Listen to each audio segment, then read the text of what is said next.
Hi, thanks very much for joining me again.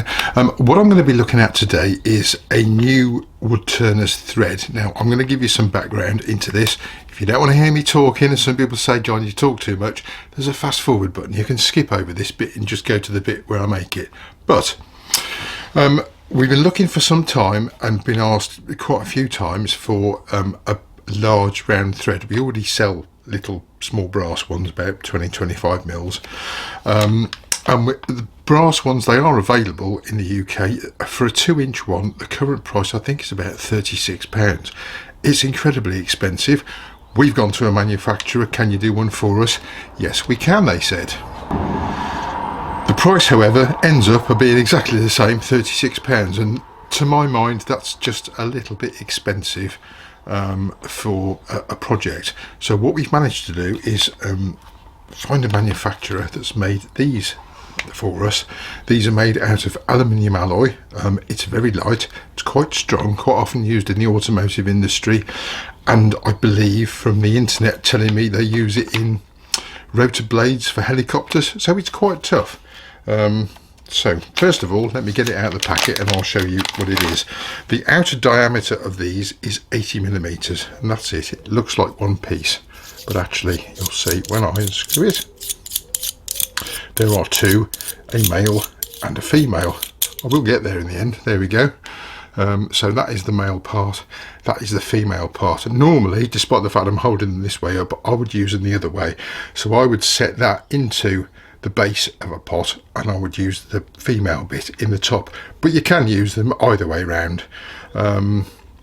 They are a single point thread, so when you put them back together they always finish in exactly the same point each time. So that's it, and these come in, I can't remember the exact price now, around about £6-ish, something like that. So there we go. So I'm going to have a go at fitting one of those. You can obviously fit them in a variety of ways. You could leave the outer bit exposed if you wanted to. You could try turning it away to get, or you could hide it. And what I'm going to try and do today is actually hide it, so you just get two bits of wood that actually screw together and you can't see these bits at all. You can obviously do pattern matching as well. I've got a lump of wood here. For pattern matching, you would have to fit the thread in the middle. I'm not going to do that today because it's really long-winded and quite complex to hold the piece of wood. I'll leave that to you, expert wood turners. So what I'm going to do first of all is drill a hole. I'm going to mount this. I'm going to mount the male thread in the top to start with, or certainly measure ready for it. I'll tell you what, I'll stop talking. Let's put something on the lathe and we'll get turning and see how it ends up. Okay, so what I've got is my block on here. It's mounted on a chuck at this end. I've just rounded it off, and I've got a centre point here made by the tailstock. Now we know that the hinge itself is 80mm diameter. The radius therefore will be 40mm. So I've set my compass at just under 40mm because I'm going to fit it by hand, but I'm going to just pop that in the middle and I'm just going to mark to give me a rough indication of where the thread is going to fit, like so. And I'm then going to cut this out, get the part of the thread flush into there, and then we can look at what size lid we want and turn it around and fit it and finish it the other way. That might not make any sense. Hopefully it will as I go along. So basically what I'm going to do now is trim out this bit and get a nice tight fit on the male part of the thread, because I'm using the male part for the lid, and this is the lid I'm making at the moment. So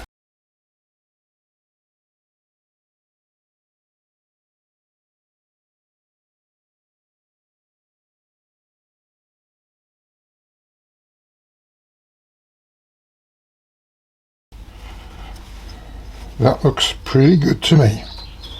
Right, what I've now got to do is get the edge of this flush with the thread. If you inset it too deep, the thread might not be long enough to actually engage and turn on. Before I do that, I'm going to get a pencil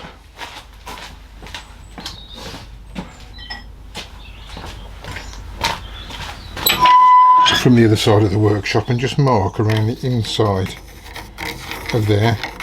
And if you want to hollow out the top as well, you can do that there. And you've now got a mark. Come on, yeah, there we go. That gives you an idea of how good a fit I've got on that. The next thing we need to do is to get the depth of this correct and cut that centre out there.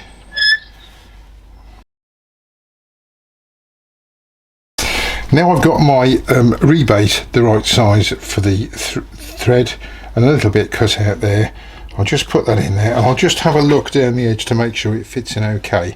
Now what I'm going to do is actually just sand this off and just put a tiny little bit of finish on this edge here, and we're going to use the inside, that part there, to turn it around and mount it when I've cut the lid off, which I'm going to do on the bandsaw. Right, hopefully you're with me so far. So I'm just going to give this a light sanding, a tiny little bit of finish. When it comes to joining the two parts together, hopefully I'll remember to put a little bit of wax in between the two, because the last thing you want is for the two parts to lock on top of each other and they won't come apart, because what we're going to end up doing is actually turning the two parts of the thread together on the piece of wood and turning it together to get a really good fit. So what I've got now is my top, and I've been to the bandsaw and cut it off, and I'm now going to do exactly the same on the bottom part to fit the female thread as I did the top one, and then we can finish off as we like. If you wanted to mount that on its own in the chuck and do the lid separately to the body, you could do that. I might do a bit of that first just to get it flat and flush on the edge, because the bandsaw is never going to get it absolutely spot on for the lathe. So I think I'll probably do that first and get it all squared up ready, and then we'll cut exactly the same process for the female part in the base of the pot.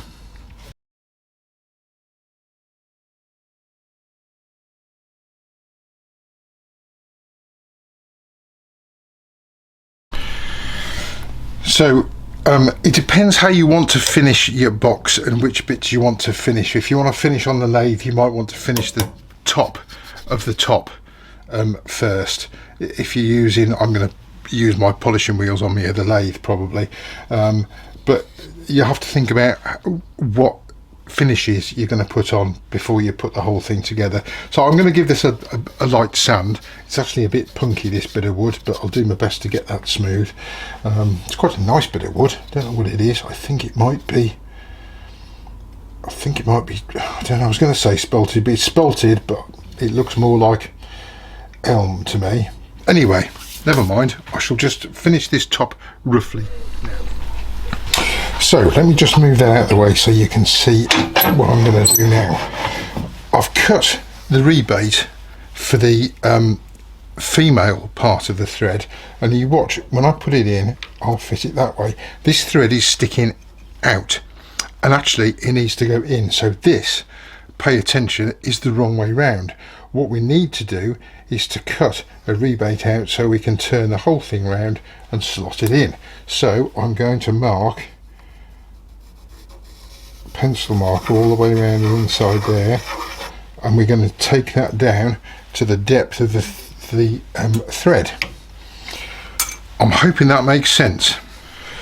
So hopefully, if you've followed me so far, you should have something that looks like that. The thread will go in this way round, like that. Mine almost clips in, to be honest, and we can now look at hollowing out the inside of the box before gluing the parts of the thread together, but that fits in there quite nicely.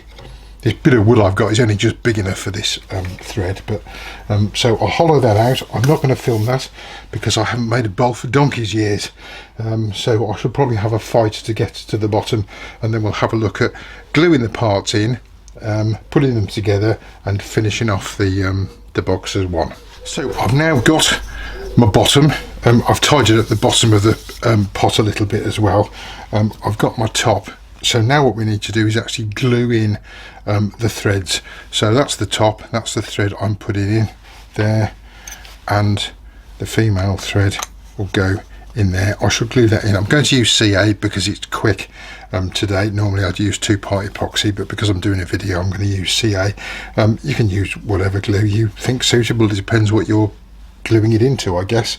I shall do that and then we'll mount it and just finish the box off. So I've glued those in place. Hopefully they're set. I've got my 2 bits and you now see they go together like so. What I'm going to do to finish off, because I've already finished off a bit of the top, is remount it and actually turn those bits together to get the pretty much the same size anyway, but just to tidy them up a bit. As I said, before I do that, what I'm going to do is just get, where is it? Where's me? Somewhere in here, bear with me. There's my wax. I'm just going to put a bit of wax around the top of that, because I don't want the wood to lock onto each other when I turn them together. Whether this makes a difference or not, I'm not entirely sure, but just to be on the safe side, that's what I'm going to do. Right, so we'll pop those back together,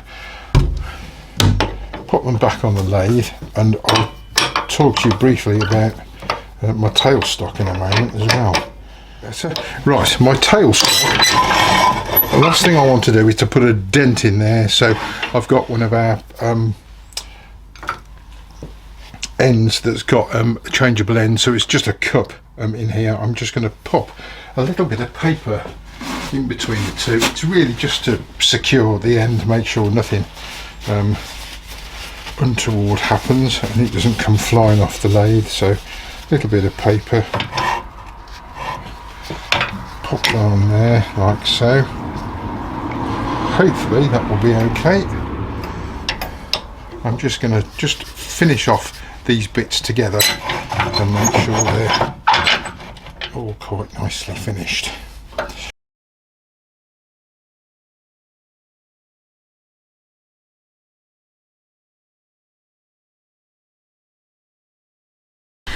Right, a near disaster. I had it on the manual polisher. The polisher took it out of my hands and flung it right across the workshop behind another workbench.